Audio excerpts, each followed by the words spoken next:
Match très attendu à Geoffroy Guichard en clôture de cette 29e journée entre Saint-Etienne et le PSG, enjeu de taille des deux côtés puisqu'en cas de victoire, les Verts 4e pouvaient grimper sur le podium, tandis qu'un succès des Parisiens conforterait leur leadership avec 7 points d'avance sur Lyon. Et ce sont les Parisiens qui rentrent bien dans cette partie, 7e minute de jeu, lancé en profondeur, Pastore profite de l'énorme erreur de Bayal pour ajuster Stéphane Ruffier, 1-0 pour le PSG. Très belle action collective menée par les Parisiens. Bayal semble être en avance sur ce ballon, mais regardez bien, il s'en mêle les pinceaux et Pastore, d'un subtil ballon piqué, marque son 3e but de la saison.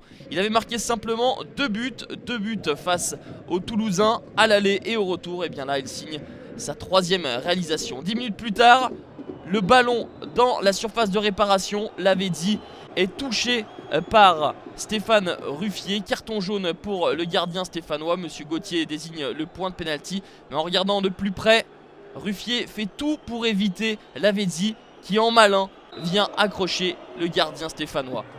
Ibrahimovic transforme la sentence sans trembler d'une petite Panenka, son 25e but de la saison.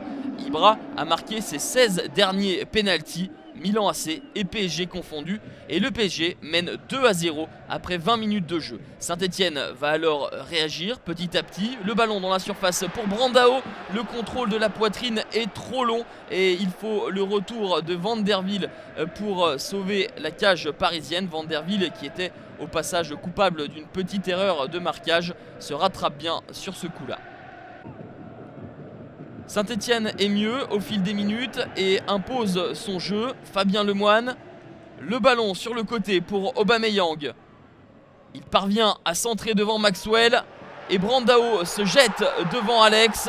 2-1, réduction du score de l'AS Saint-Etienne à la 34e minute de jeu. La joie de Geoffroy Guichard qui se prête à croire à un incroyable retour.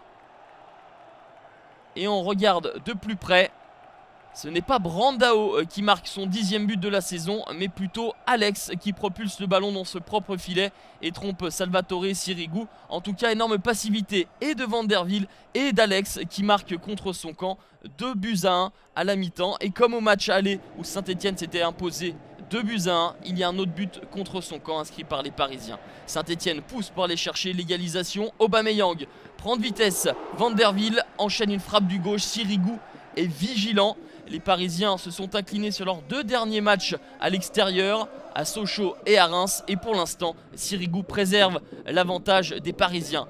Mais les vagues stéphanoises continuent de déferler. Romain Amouma, rentré à l'heure de jeu, fait la différence. Le ballon dans la surface de réparation est mal dégagé par les Parisiens. Et sans se poser de questions, François Clerc envoie cette balle extérieure du pied droit dans la lucarne de Sirigu. 2 buts partout, énorme pouvoir de réaction des Stéphanois. Au match de la dernière journée, ils étaient remontés à 2 buts partout en étant menés 2 fois face à Rennes. Cette fois-ci, ils reviennent avec le but magnifique de François Clerc, toutefois entaché par cette grossière faute de Brandao sur Thiago Silva. 2 buts partout, on en restera là. Saint-Etienne est seul 4e, PSG premier avec 5 points d'avance sur Lyon.